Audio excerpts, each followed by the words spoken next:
El siguiente mensaje, por el pastor Carlos Contreras, es una producción de la Iglesia Gracia Soberana de Ciudad Juárez. Bien, vamos a leer entonces.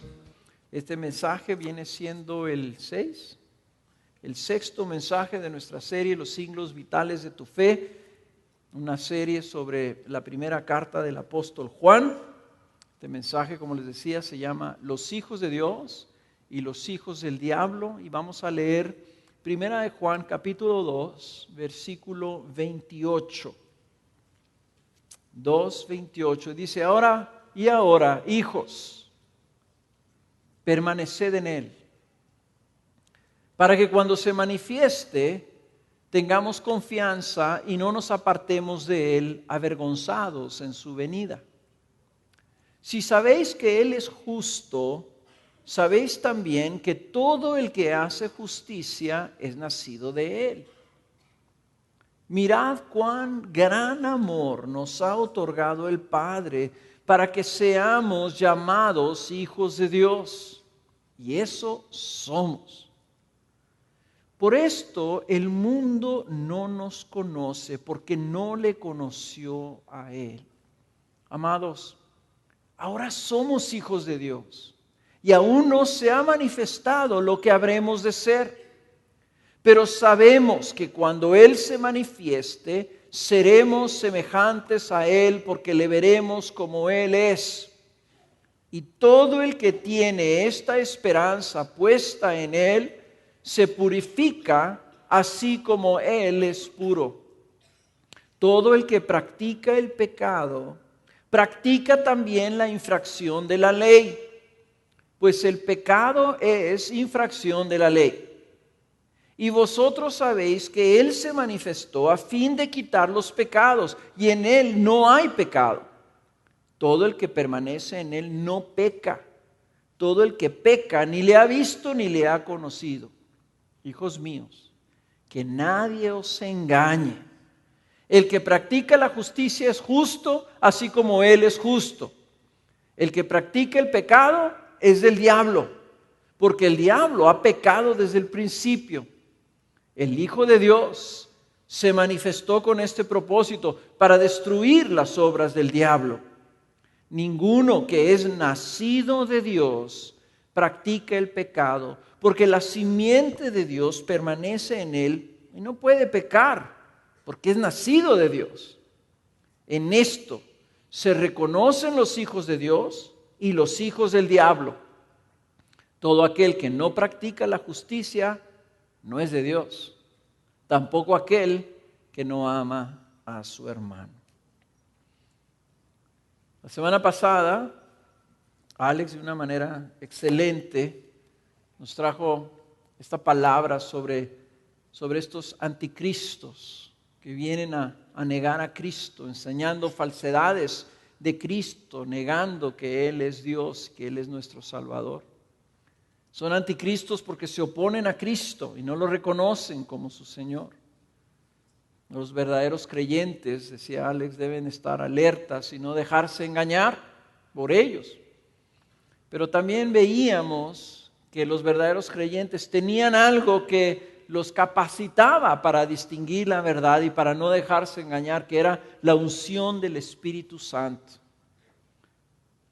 No era tanto su práctica lo que nos hace verdaderos creyentes, sino lo que tenemos adentro de nosotros, lo que habita en nosotros. Y eso es lo que nos permite correctamente discernir la verdad y lo que nos va a proteger de ese engaño. Y esa unción es la que nos lleva a reconocer a Jesús como nuestro Cristo. Eso que el Señor deposita en nosotros es lo que nos lleva a verlo como Cristo, como el ungido, como el exaltado, como es nuestro Salvador, al que nosotros amamos y queremos servir. Y terminábamos llamando a todos aquellos que tal vez estuvieran reconociendo que no tenían esa unción, esa presencia del Espíritu en su vida, invitándolos a que clamaran al Señor, hasta que ese mismo Espíritu les testificara dentro de ellos mismos de que eran hijos de Dios. Y le damos muchas gracias a Dios que pasó bastantes personas aquí al frente pidiéndole al Señor con su disposición de pasar, diciéndole: Señor, dame a mí también esa unción. Bueno, esta semana vamos a continuar un poquito con este tema. O sea, porque seguimos hablando del tema de Primera de Juan, que es distinguir entre los verdaderos hijos de Dios, los verdaderos creyentes y los falsos. Aquellos que estaban separándose de la iglesia, aquellos que estaban atacando la iglesia, aquellos que estaban diciendo que debían de creer de diferente manera, que ellos sí conocían a Dios, pero que actuaban de una manera que no correspondía. Y Juan está haciendo una diferencia, que para nosotros es muy útil, porque nos ayuda a darnos cuenta, bueno, ¿soy yo verdaderamente un hijo de Dios? ¿Tengo yo evidencia en mi vida de que el Espíritu Santo habita en mí? Y eso está produciendo algo que yo lo puedo ver y otros lo pueden testificar. O estaré, como dice aquí, que repite Juan: no te engañes, no te engañes. Y vamos a seguir con ese tema, porque aquí Juan otra vez vuelve a decir: no te engañes.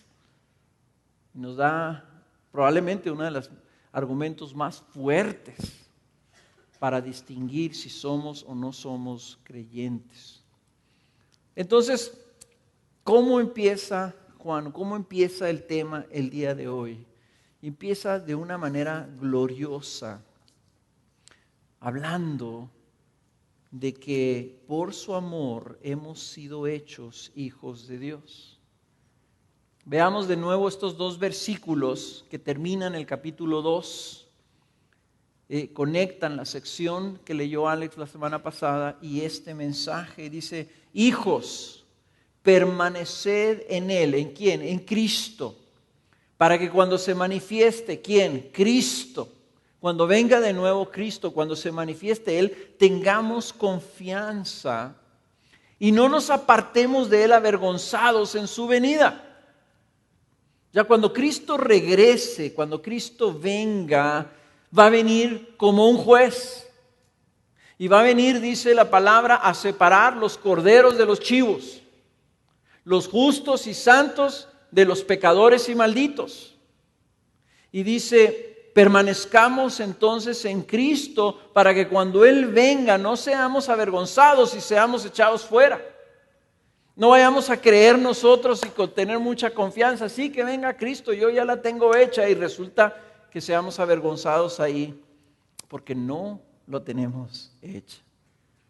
Y dice aquí, y aquí es donde introduce el tema en esta última frase del versículo 29, dice: si sabéis que Él es justo, sabéis también que todo el que hace justicia es nacido de Él. Aquí está su argumento reducido. Ahora sí quiero traer aquí, en este pasaje, vamos a tener que meternos un poquito al lenguaje original. Porque las palabras como están escritas en las Biblias en español no reflejan completamente, inclusive la Biblia de las Américas, no dice exactamente lo que la intención original del autor era.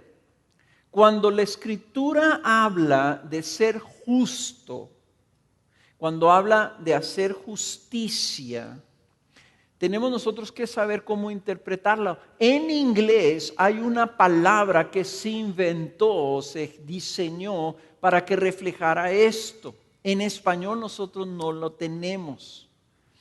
Nosotros cuando usamos el término justicia o ser justo, es como cuando las mamás están repartiendo el pastel, ¿verdad?, entre sus hijos. Y dicen: ok, le vamos a dar a cada quien una rebanada.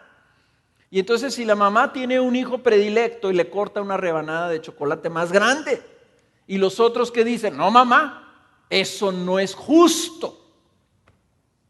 Y así pensamos nosotros en la justicia, como que ser parejos, o que un juez sea justo a la hora que él dicta una sentencia. Cuando la Biblia habla de justicia, de que Él es justo, sí está hablando un poco de que Dios siempre hace juicios justos, pero está hablando de su rectitud, que Él es el que determina lo que es bueno y lo que no lo es. Él es el que dice, esto es bueno y esto es malo. Dios es justo, porque está diciendo lo que es bueno, lo que es recto, lo que es correcto. Cuando habla de que Dios es justo, está diciendo Dios es santo, Dios es perfecto en su justicia, Dios es perfecto en su bondad. Cuando decimos que Dios es bueno, no estamos solo diciendo que es bondadoso, estamos diciendo que Él todo lo que hace es bueno, todo lo que hace es correcto. Aquí la palabra pudiera ser un poquito más la palabra recto. Dios es recto y todo el que camina en rectitud, pudiéramos decirlo, solo que la palabra recto también se queda corta, porque no incluye esos elementos de lo bueno de Dios, de lo justo de Dios, de lo santo de Dios, de lo perfecto de Dios, que está, o queremos nosotros metérselo a esa palabra justo. Cuando dice la Biblia, por ejemplo, busca primero el reino de Dios y dice, y su justicia, está hablando de que tú busques vivir conforme a su justicia, haciendo justicia, haciendo lo que Dios dice que es bueno. ¿Ok? Entonces aquí está diciendo que como Él es justo, todo el que nace de Él, todo hijo de Él, lo que hace en su práctica es lo bueno. Y posteriormente una de las cosas que quiero hacer cuando terminemos esta serie, probablemente es entrar a una serie que hable sobre la santidad. Y una de las cosas que vamos a ver es la cantidad de pasajes que vienen en la Biblia donde el Señor dice que nosotros debemos de caminar en las obras buenas que Él preparó de antemano para que nosotros las hiciéramos. Fuimos hechos para buenas obras. Y cuando oímos buenas obras pensamos en los Boy Scouts. Las buenas obras son las cosas que Dios dice, esto es bueno y esto quiero que hagas. Él dice, es bueno que tú seas fiel en tu matrimonio. Eso es una buena obra. Es bueno que tú no mientas. Eso es una buena obra. Y Él distingue y dice, la mentira es del diablo, la verdad es de Dios. Esto es justicia y la mentira es injusticia. ¿Okay? Entonces quiero nomás ahí empezar aclarando esto, para que nosotros veamos que el argumento que está aquí hablando Juan es este argumento de que el que nace de Dios vive para practicar la justicia, para practicar o vivir en rectitud. Miren lo que dice entonces el versículo 3:1. Mirad cuán grande amor nos ha otorgado el Padre para que seamos llamados, ¿qué?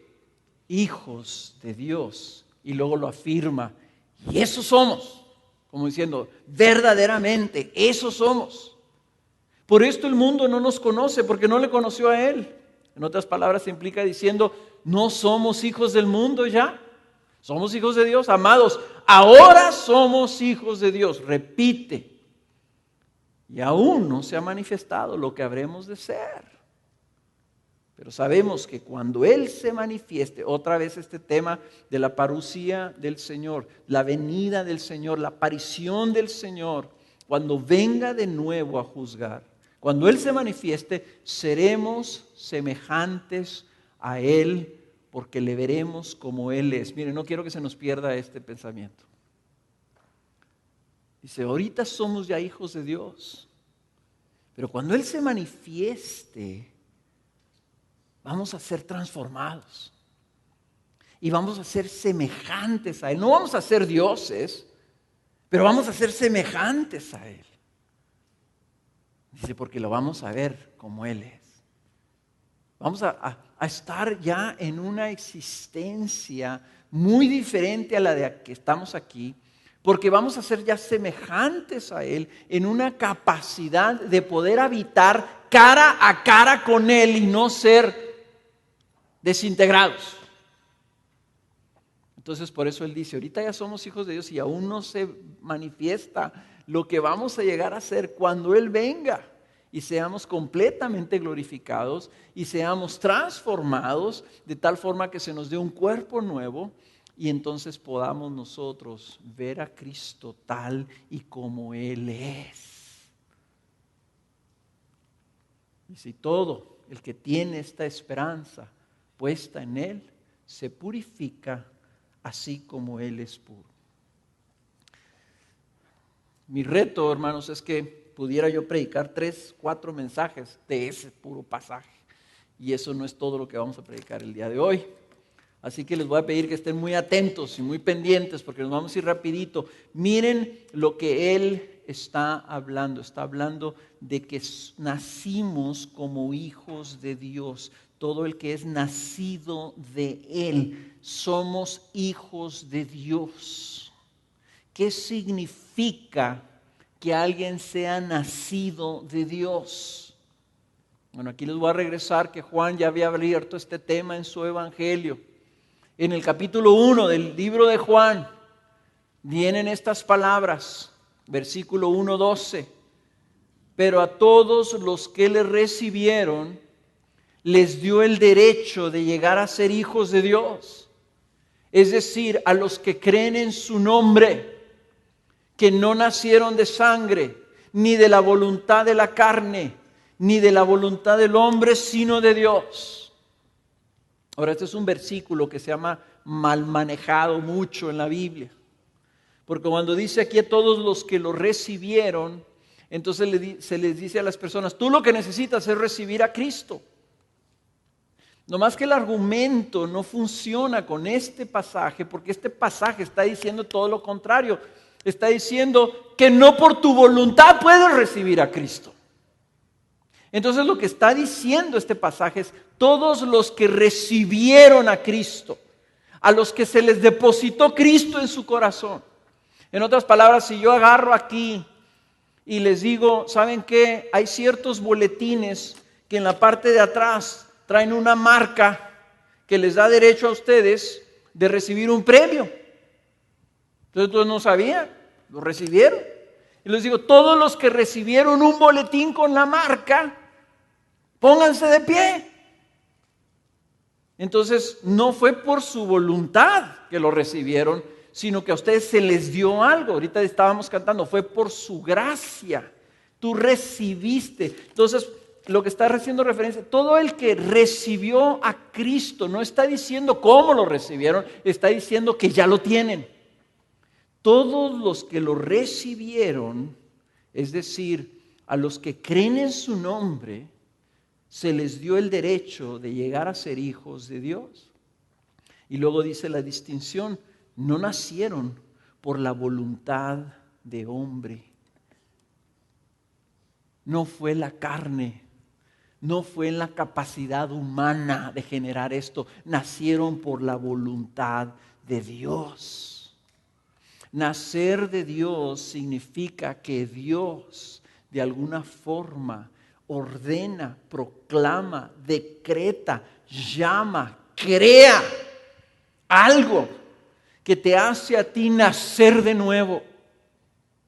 Y no es algo que tú puedes provocar, tú no puedes provocar el nacimiento. Tú puedes decir, ok, yo voy a encargar un bebé. Y una pareja dice, vamos a encargar un bebé y se aplican a encargar un bebé. Eso es por voluntad humana. Pero el nacimiento espiritual en Dios no es por voluntad humana. Y aquí es donde empezamos nosotros a patinar un poquito. Pero eso es lo que la Biblia enseña. Porque a nosotros nos gusta decir, claro, yo hice esto, yo pasé al frente, yo levanté la mano. Fue por mi voluntad que yo nací de nuevo. ¿Sabes qué? Pues por más que quieras convencerte tú en ese argumento, nadie puede producirlo si no es por voluntad de Dios, que es lo que el Señor mismo Jesús le dijo a Nicodemo en el capítulo 3:3 de Juan. En el capítulo 3, versículo 3, Jesús le responde a Nicodemo y le dice, en verdad te digo que el que no nace de nuevo no puede ver el reino de Dios. Entonces Nicodemo le dijo, ¿cómo puede un hombre nacer ya viejo?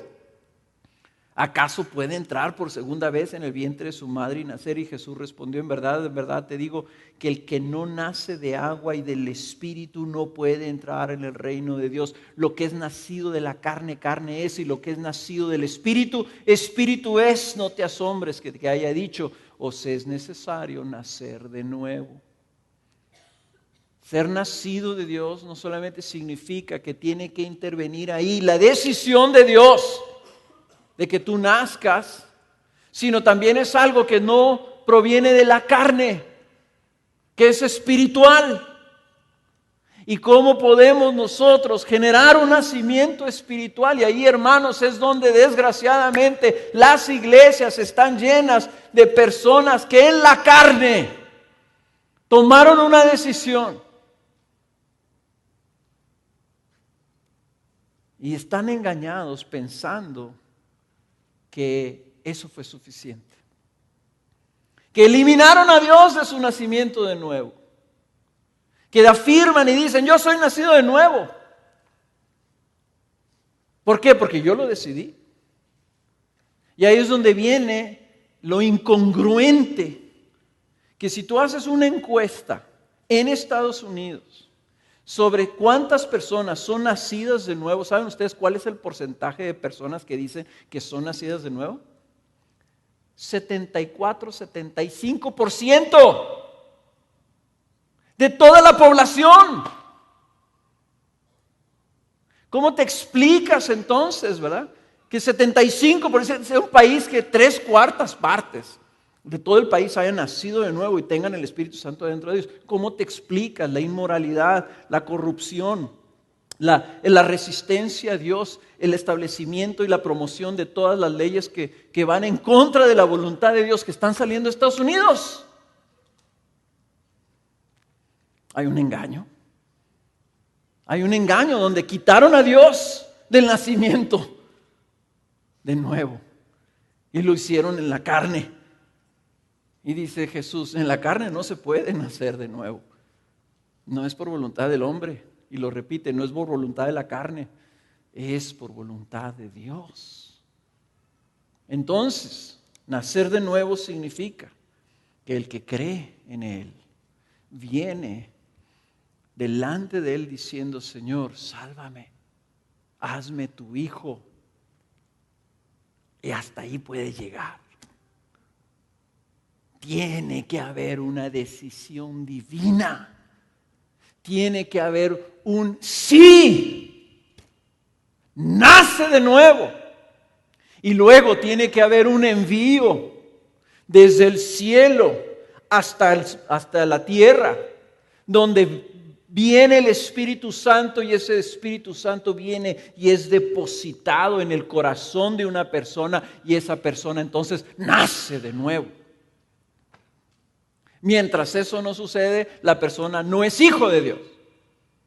Y por cierto, es totalmente incorrecto contra la Biblia decir que todos somos hijos de Dios. Eso no es cierto. Todos somos criaturas de Dios. Fuimos todos hechos por Dios. Aquí está siendo clarito la distinción. Unos son hijos de Dios, otros son hijos del diablo. Nunca vayas a decir, es que todos somos hijos de Dios.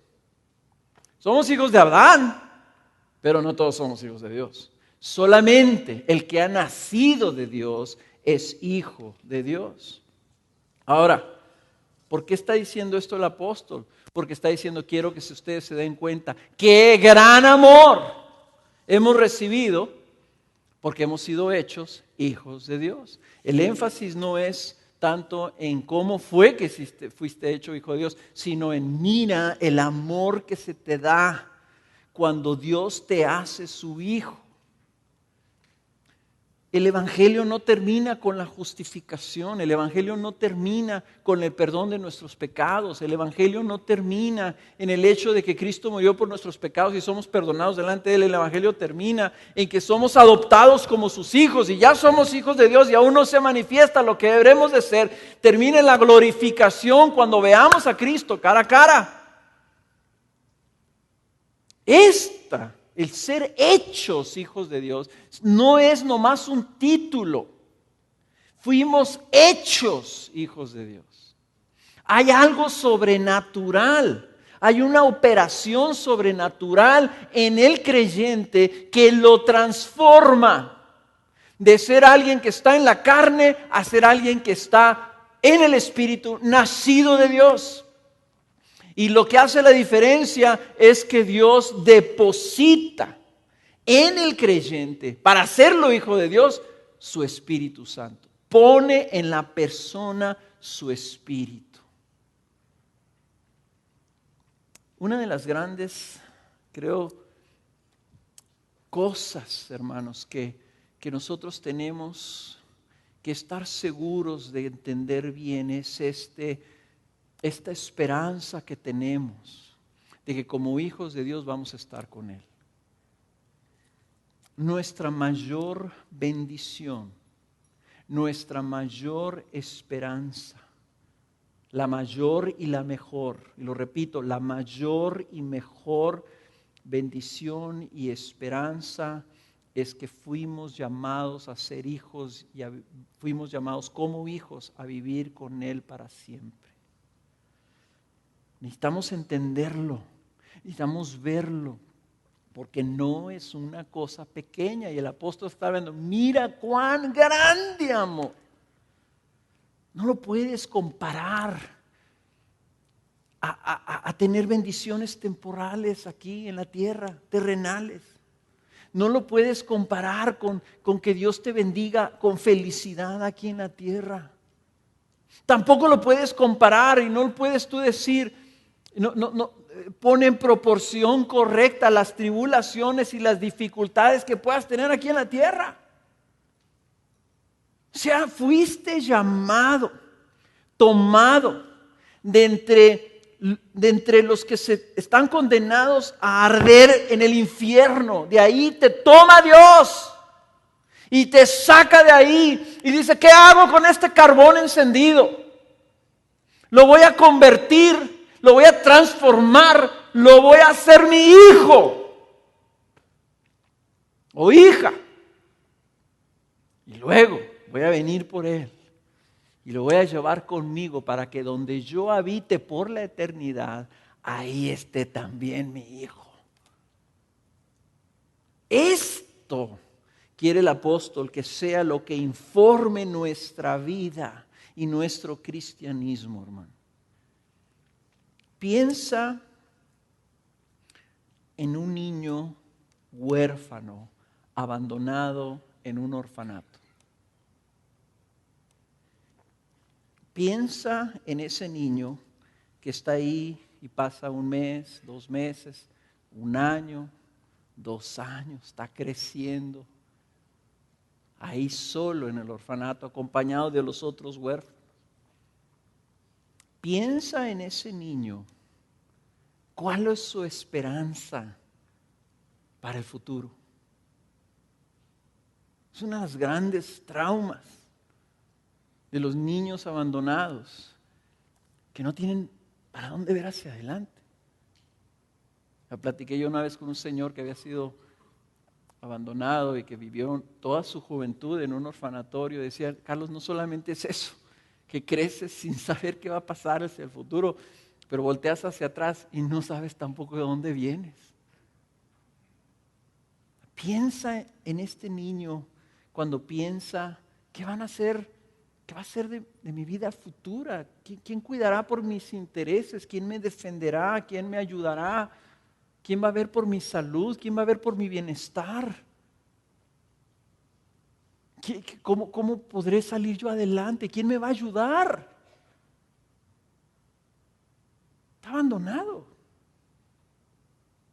Pero piensa cómo cambia el destino de ese niño cuando vienen unos padres y lo escogen.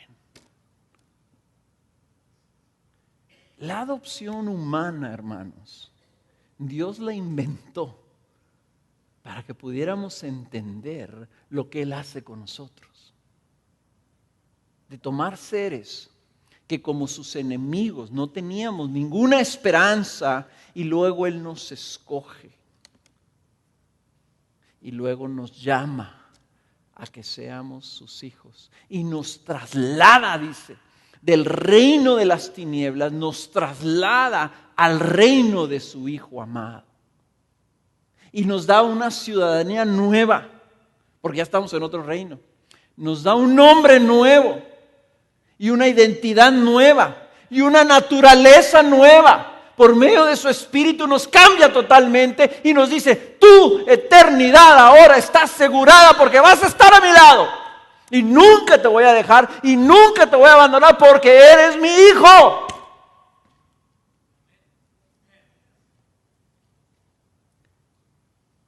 ¿Cómo cambia la vida de un huérfano cuando adquiere una nueva identidad?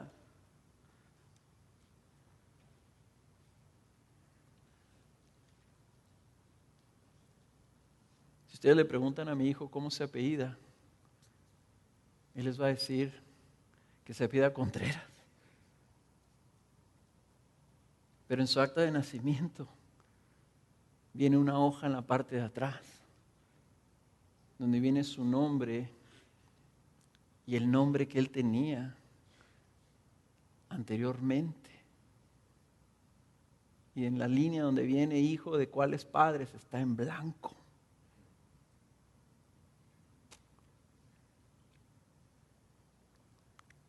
Cuando él fue escogido, se le dio una nueva identidad, se le dio un hogar, se le dio padres, se le dio hermanos, se le dio familia, se le dio un futuro, se le dio una herencia.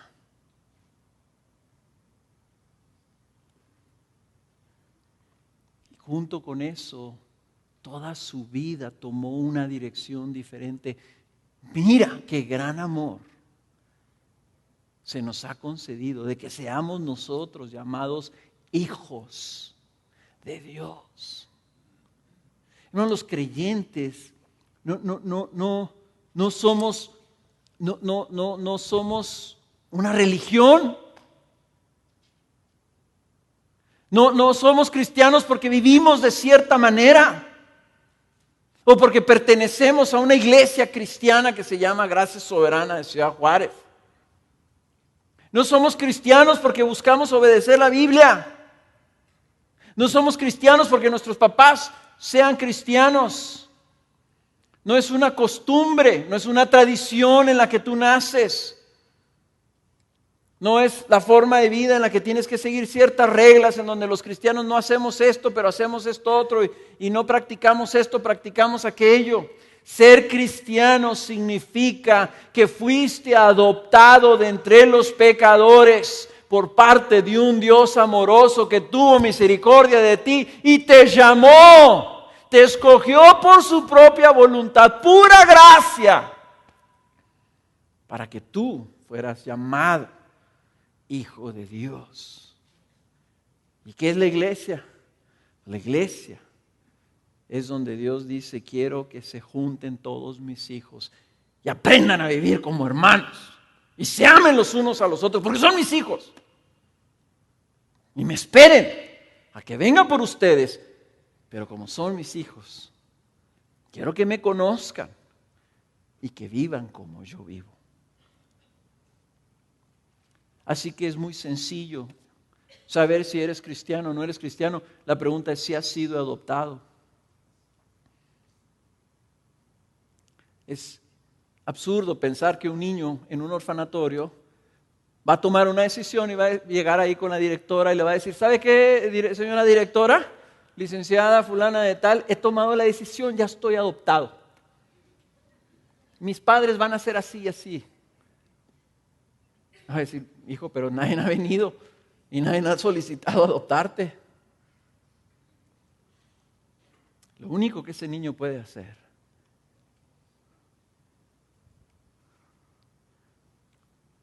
es en ese cuarto que está ahí, donde hay una ventana que nomás se ve de un lado para otro. estar ahí parado, con la esperanza que del otro lado haya una pareja que lo vea y que diga, adóptame a mí, sácame de aquí. Es lo único que puede hacer.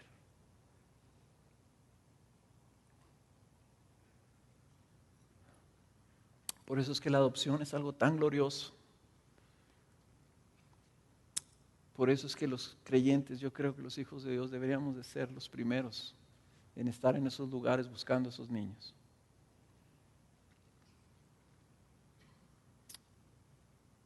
¿Qué puedes hacer tú si tú no eres hijo de Dios? Pararte delante del Señor, que está con sus ojos recorriendo el mundo entero, viendo quién quiere creer en Él y anhelar más ser adoptado por Dios que amar a este mundo. Y el Padre anda buscando hombres y mujeres que digan, Señor, aquí estoy yo, sálvame, sácame de aquí, llévame contigo, sé tú mi Padre. Y yo reconozco, Señor, que estoy lleno de pecados, perdóname y límpiame, cámbiame, hazme tuyo. Esa es la salvación, hermano. Y eso es donde está partiendo aquí Juan. Y eso es donde tiene sentido entonces lo que dice al final de este pasaje. En el versículo 3, todo el que tiene esta esperanza puesta en Él se purifica, así como Él es puro. Y de ahí parte todo el resto del argumento. ¿Cuál es el argumento? Todo el que tiene esa esperanza se purifica como Él es puro. Aquí es donde la analogía con la adopción se rompe un poquito. Que la psicología humana es muy extraña y el abandono es una cosa tan terrible, nos hace tanto daño. Pero cuando tú eres adoptado, tú sales de ese lugar, se te lleva a otro lugar, te dicen, esta es ahora tu casa, aquí está tu familia. Y mira que nosotros tenemos estas costumbres y nosotros vivimos de esta manera y comemos con cuchara. Nos levantamos los domingos temprano y en la mesa dedicamos el día al Señor y le damos gracias a Él que nos da de comer. Y vamos a la escuela y nos bañamos los sábados. ¿Okay? Y no pateamos al perro y hacemos estas otras cosas. Y mira, esta es nuestra vida. Aquí se rompe un poquito la analogía. Porque lo lógico es pensar que ese niño que tanto anhelaba ser sacado de aquel lugar sombrío y triste, a tener una casa y tener un destino, va a decir, qué padre, yo quiero vivir de esta forma. Y eso es lo que está diciendo el Señor. Todo el que tiene esta esperanza de haber sido adoptado como hijo de Dios, haber sido hecho como hijo de Dios, entonces se purifica como Él es puro. Sabemos que Dios es santo. Dios es santo. Entonces cuando nos damos cuenta que un Dios santo se ha dignado salvarnos, entonces nosotros decimos, Señor, yo quiero ser como tú. Aquí es donde entra la mezquinidad de la naturaleza caída y la resistencia, porque sí queremos ser como Él. Los que tenemos el Espíritu Santo queremos en el fondo ser como Él, pero luego tenemos también esta cojera, ¿verdad? Este jalón de nuestra carne que nos hace anhelar la vida pasada. Y la mayor ilustración bíblica es el pueblo de Israel que vivía en esclavitud en Egipto, y cuando Dios los saca de ahí para hacerlo su pueblo y darles su propia tierra donde vivan libres de opresión, Están en el desierto y están anhelando regresar a Egipto.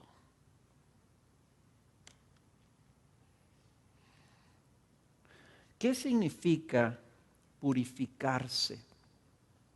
¿Qué significa purificarse?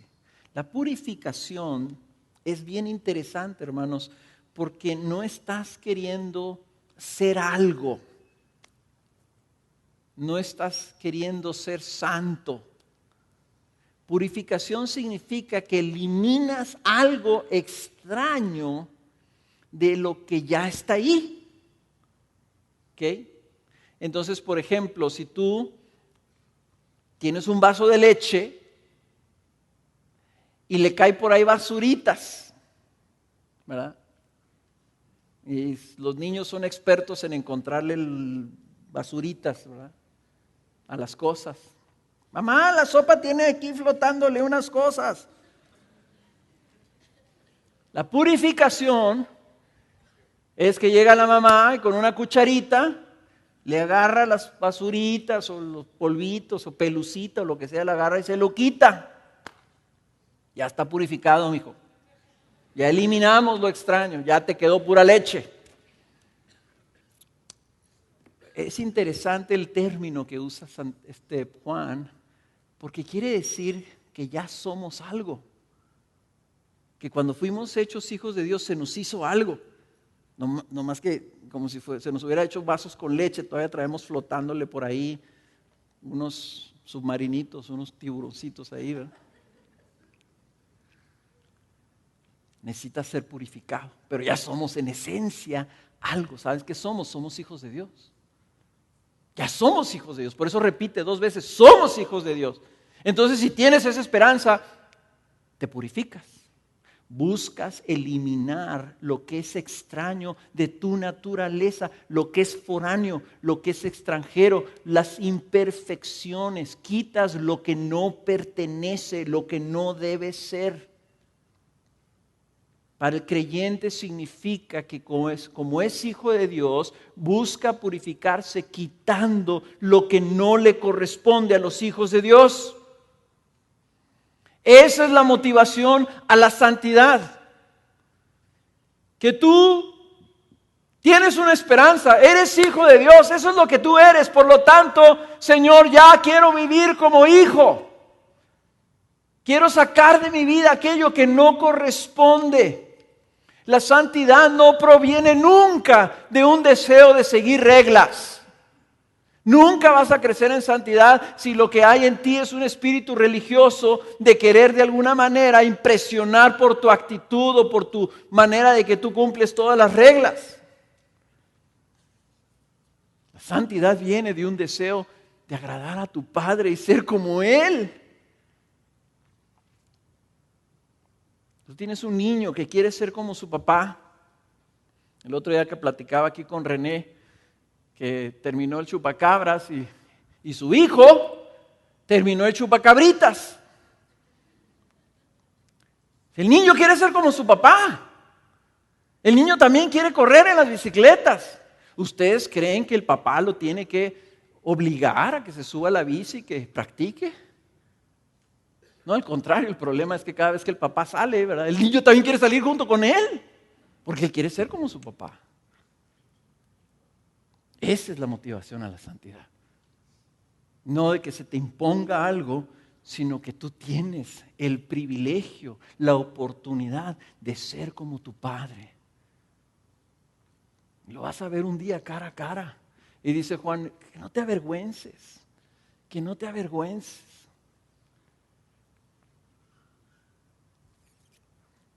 Cuando somos hijos pródigos, cuando somos hijos difíciles, cuando somos hijos rebeldes y deshonramos a nuestros padres y sabemos que los hemos deshonrado, cuando los volvemos a ver, nos avergonzamos. Dice Juan, no te vayas a avergonzar cuando Él venga. Purifícate, prepárate, porque ese es tu destino. A eso has sido llamado. ¿Y cómo te purificas? Eliminas de tu vida lo que no corresponde a los hijos de Dios. toda impureza, todo aquello que no proviene de Dios, todo odio, todo rencor, toda amargura, todos esos malos pensamientos, todos esos juicios, esas faltas de perdón, todas esas inmoralidades y todo aquello que la Biblia llama como impureza, lo sacas, lo eliminas, lo dejas de hacer aquello que ofende a Dios. Buscas no contristar al Espíritu, estás diciendo, Señor, esto no es tuyo, esto no proviene de ti, lo quiero fuera de mi vida, lo eliminas, lo resistes y te aplicas a hacer aquellas obras buenas, aquellas obras justas, esa justicia que Él ha preparado para que de antemano andemos en ellas. Y la principal de ellas, ¿cuál es? El amor. Entonces estás buscando tú en tu vida, ya naces como hijo de Dios, a lo mejor naciste como hijo de Dios la semana pasada, naciste como hijo de Dios en un alfa donde ahí el Espíritu Santo vino sobre tu vida, o en tu casa, en tu cuarto, como me pasó a mí en la medianoche, solo ahí el Espíritu Santo viene, tú dices, soy hijo de Dios, Dios ha tenido misericordia de mí, me ha salvado, Padre. Le hablas y le clamas así, ahora dices, Señor, ayúdame a quitar de mi vida estas cosas que no corresponden a tus hijos. Y ahí es donde viene entonces esto que sigue en el versículo 4, donde él compara la práctica del pecado y la práctica de la justicia. Versículo 4 dice, todo el que practica el pecado, aquí la Reina Valera no ayuda, que lo traduce todo el que comete pecado.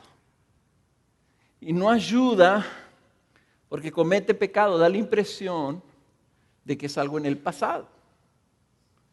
Todo el que practica el pecado, las palabras que está usando Juan en el original del griego es un presente activo, que quiere decir todo el que peca y sigue pecando, todo el que practica el pecado. En otras palabras, ahí por eso los traductores de la Biblia de las Américas y la Nueva Versión Internacional usan otras palabras para decir la práctica, todo el que está pecando, todo el que está pecando, el que vive en pecado. Dice, practica también la infracción de la ley. Aquí también tenemos que corregir esto, no corregir, ¿verdad?, sino aclarar un poquito qué está diciendo la Biblia cuando en todas las versiones dice la infracción de la ley. Juan no habla de la ley en ninguna de sus cartas. O sea, no está hablando aquí de que rompió un decreto de la ley. Está hablando que todo el que vive practicando el pecado está viviendo sin ley, porque la palabra que usa es la palabra anomia. Nomos significa ley, y ustedes saben cuando le ponen la A al frente en griego, ¿verdad?, significa que no tienes algo, ¿verdad? Así cuando dices anonimato, quiere decir que no tiene nombre. Anomia quiere decir que está sin ley. Entonces se traduce, practica la infracción de la ley, pero no es eso lo que está hablando cuando dice que practica la anomia. Y lo que está haciendo referencia es que está viviendo sin ley, o sea que está viviendo en iniquidad, en una postura resistiendo la voluntad de Dios. Dice, pues el pecado es infracción de la ley, el pecado es esa iniquidad, esa disposición de vivir nosotros en contra de lo que Él está estableciendo como justo. En otras palabras, lo contrario a la justicia, lo que Dios, esto es bueno, esto es lo que quiero que hagas, esto es lo que quiero que vivas. Esta persona que practica el pecado está viviendo en lo contrario, y lo contrario de la justicia es la iniquidad, el buscar la maldad. Lo que Dios dice, eso es malo, eso quiero. Practica eso, la anomia, la resistencia a lo que Dios dice que es bueno. Versículo 5 dice, y vosotros sabéis que Él se manifestó a fin de quitar los pecados, y en Él no hay pecado. Todo el que permanece en Él no peca. Todo el que peca ni le ha visto ni le ha conocido. Otra vez lo mismo, todo el que permanece en Él no peca. ¿Cómo que no peca? Yo peco. Y yo he nacido de nuevo y tengo el Espíritu Santo y soy hijo de Dios.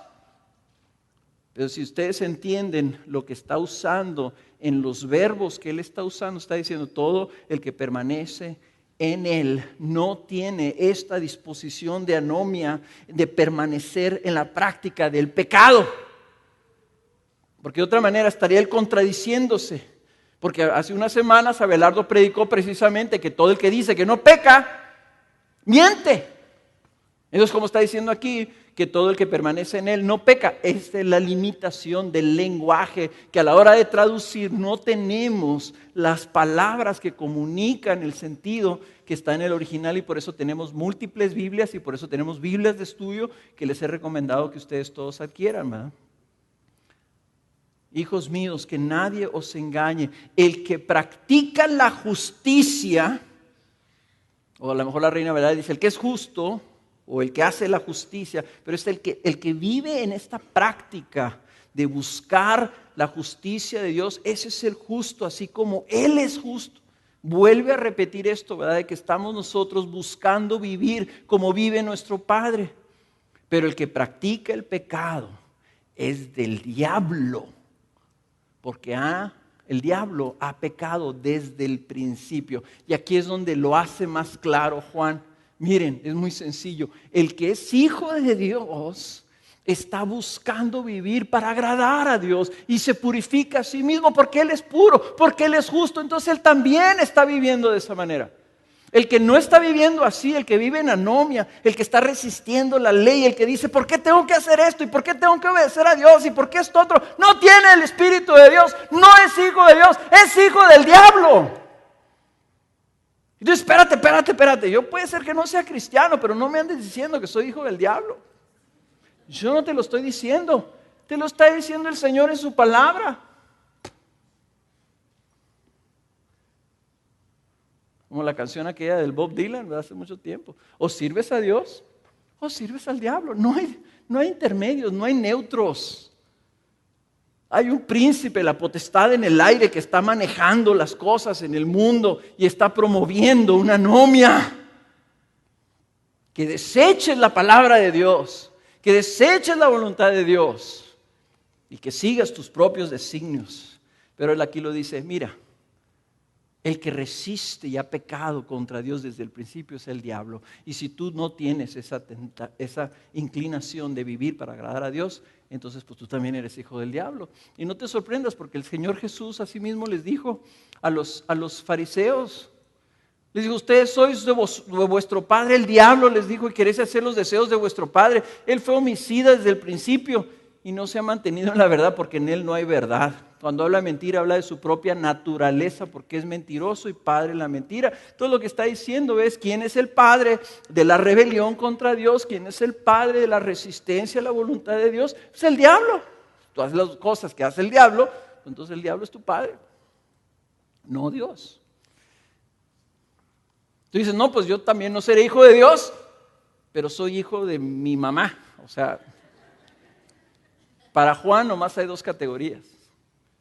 Espiritualmente hablando, o eres hijo de Dios o estás haciendo lo mismo que está haciendo Satanás, que es resistir a Dios. Estás resistiendo a Dios, adivina quién es tu padre. La buena noticia, ¿cuál es la buena noticia? La buena noticia es lo que acaba de decir. El Hijo de Dios se manifestó con este propósito, para destruir las obras del diablo. Él se manifestó, dice el versículo 5, para quitar los pecados, y se manifestó, dice el versículo 8, para destruir las obras del diablo. Esa es la buena noticia del Evangelio, que hay esperanza para los hijos del diablo. Porque Jesús vino a invadir la casa del diablo y a sacarle a los hijos de la casa. Y a decir, ¿sabes qué, diablo? No puedes contra mí. Yo soy el Señor y te vencí en la cruz. Y ahora vengo por uno de tus hijos y me los voy a llevar. Y no puedes hacer nada al respecto. Porque si es mi voluntad, yo me los llevo y tú no me puedes resistir. La buena noticia del Evangelio es que cuando uno de esos hijos del diablo se arrepiente y clama a Jesús, Jesús le responde y lo saca del reino de las tinieblas. Se lo arrebata de las manos del diablo. Interviene en ese camino ancho que decía Alex la semana pasada, ¿verdad? Donde van corriendo ahí todos de bajadita y a toda velocidad rumbo al infierno. El Señor mete su mano ahí y dice, no, este no, y este tampoco, y este tampoco, y este tampoco, y se los está quitando. Y ese es el reino de Dios que está creciendo y avanzando, y su iglesia que Él está edificando y está preparando un pueblo. ¿Para qué? Para llevárselo a Dios. El evangelio, que Cristo vino a derrotar el pecado en la cruz, hermanos, y ese pecado ha sido derrotado, y por lo tanto, aún aquellos que están ahorita esclavizados, sujetos, haciendo la voluntad del diablo, el Señor les dice, para ustedes hay buenas noticias, porque sabes que yo vine a rescatarlos a ustedes. Así que si tú estás atrapado en el pecado, si tú dices, yo no puedo cambiar,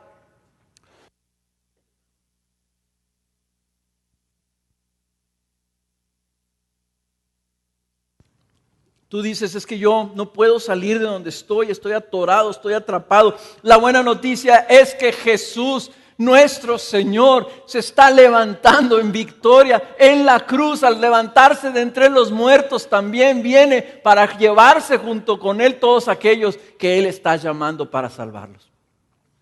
Cantamos esta canción, Él puede salvar. Él sí tiene capacidad de meter la mano en el reino del diablo y sacar y rescatar a sus hijos. ¿Qué esperas tú para pedirle al Señor? Señor, ya no quiero ser hijo del diablo, quiero ser hijo tuyo. Y de eso se agrada el Señor, salvar. Entonces, ¿cuál es nuestra aplicación, hermanos? ¿Cuál es nuestra aplicación? Pues, número uno, tenemos que usar el lenguaje de la regeneración en nuestro uso diario. Tenemos que hablar de este nacimiento de nuevo.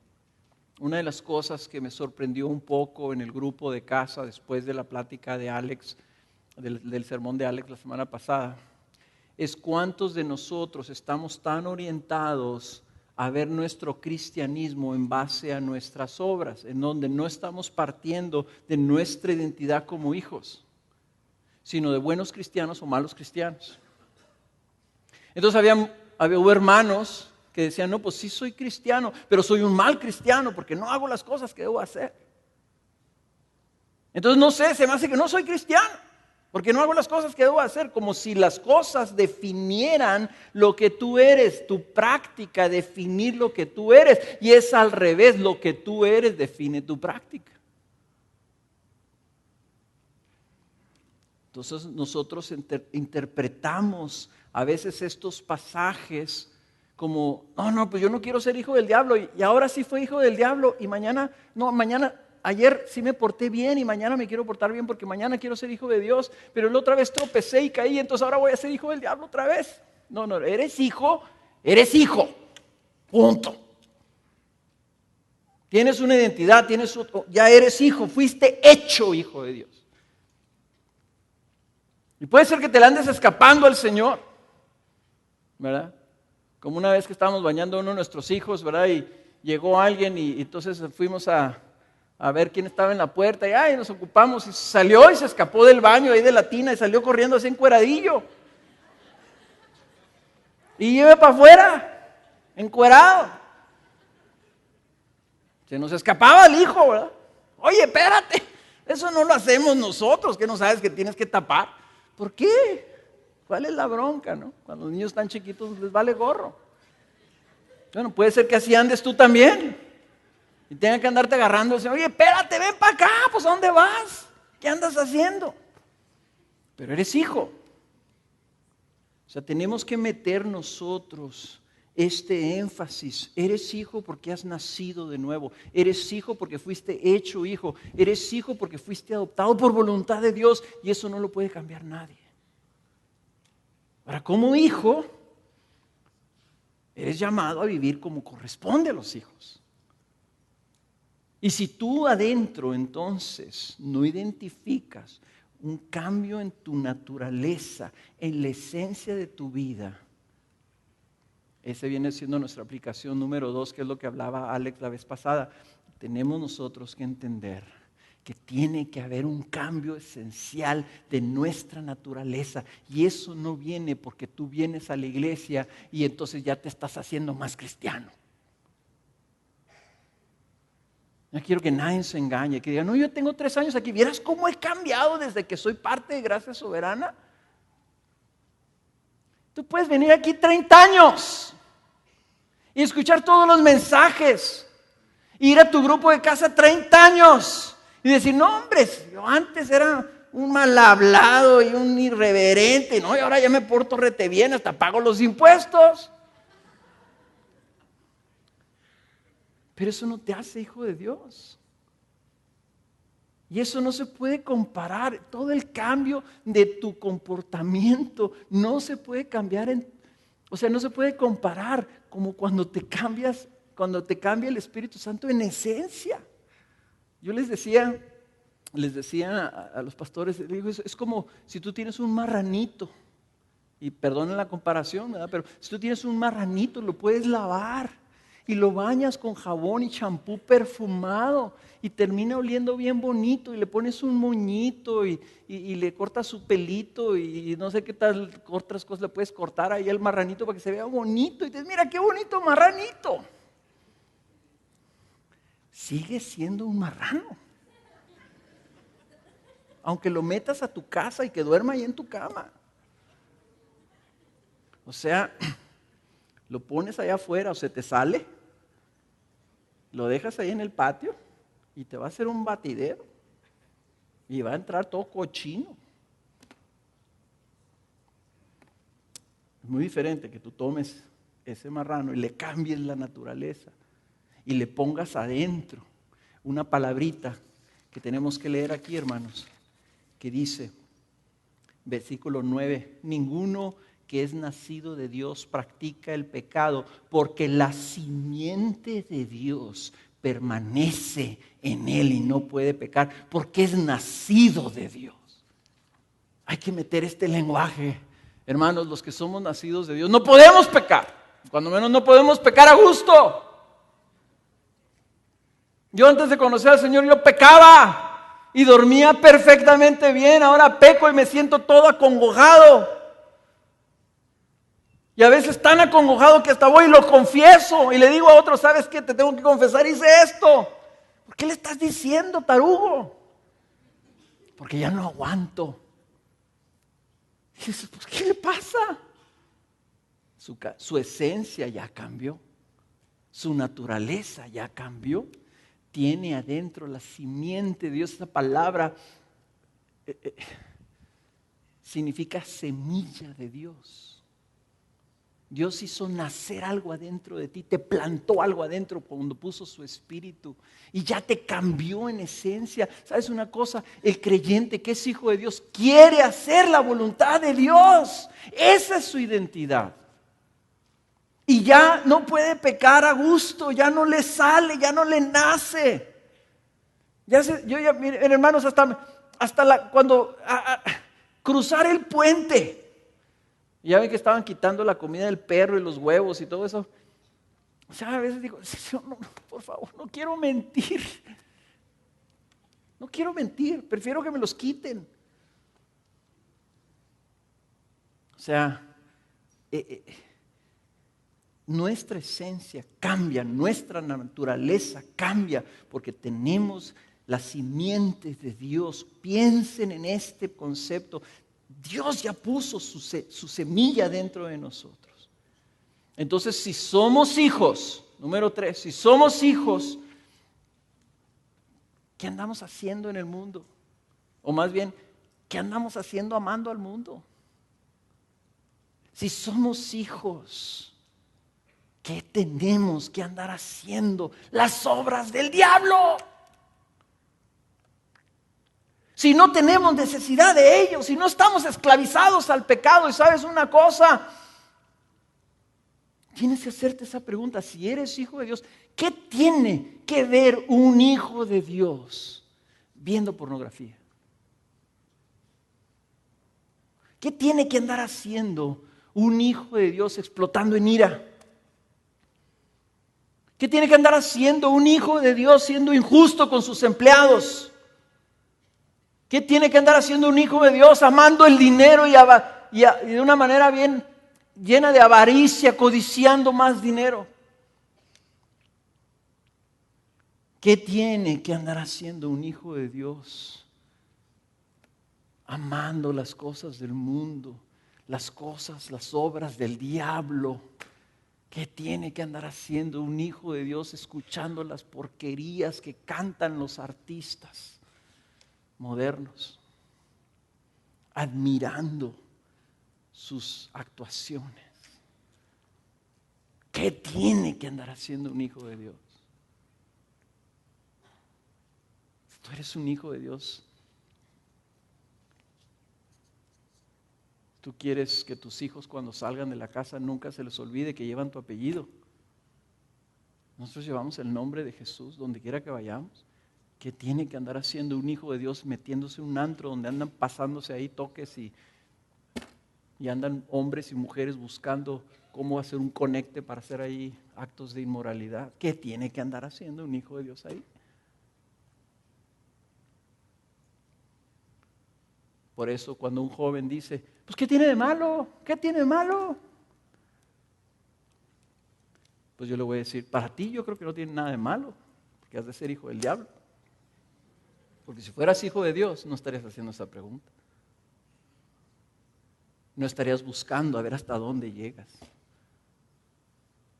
No estarías diciendo, ¿qué tiene de malo que yo tenga mi novia para que yo, ¿verdad?, me deleite y sienta cosas bonitas cuando la toco, cuando la beso, cuando haga ese tipo de cosas?